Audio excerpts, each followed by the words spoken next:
One of the first questions I get when I recommend someone take a sabbatical or career break is, how am I going to pay my bills?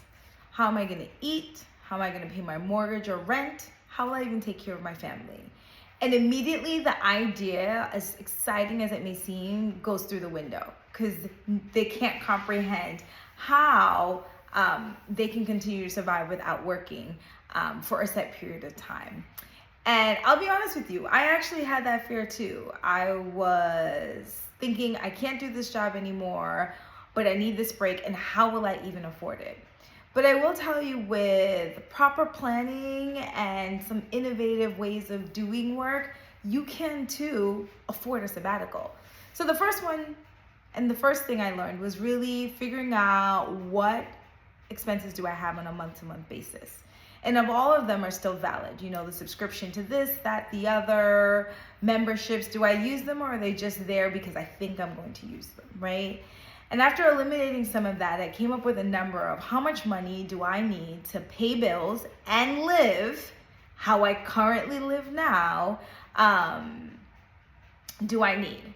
And with that number, I kind of multiplied it, or on my spreadsheet, because I'm a spreadsheet girl, figured out how much I need for each month, and then what's the total time I could potentially take off, right? So I found my number, right? That's number one, finding your number of how much of your expenses do you need to pay to just live how you currently live now.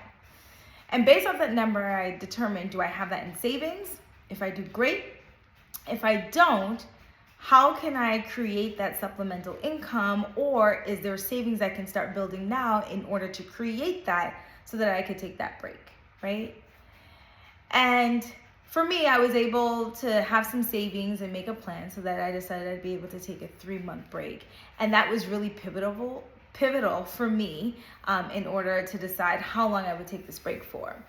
And then the third thing, which I don't know if I really shared with people, but I kind of still worked during my sabbatical, right?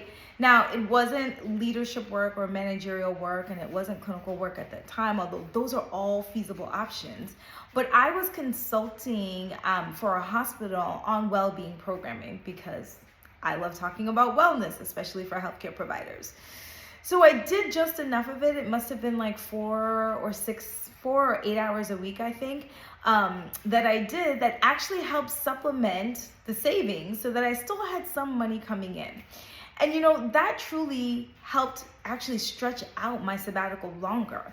And I'll share with especially nurses. I mean, I think this applies to anyone, but for my nurses, we are so fortunate that we have a skill set that can be used part-time, per diem, in various different ways. For me, I consulted on well-being, but if you think about the time when you want to take a sabbatical, lots of times there are flu shot clinics that pop up. There's telemedicine.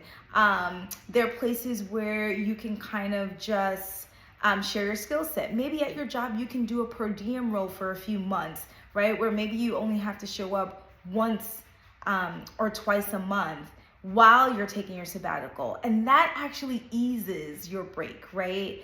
So when we think about the fear of financial instability when thinking about taking a career break, it is very important. I want you to eat. I want your family to eat. I want you to live and take vacations. But there are ways to do it so that you're not broke at the end of it. If you want to learn more, DM me now. I have more great tips. This is what I love talking about. We can all find ways to take career breaks and sabbaticals.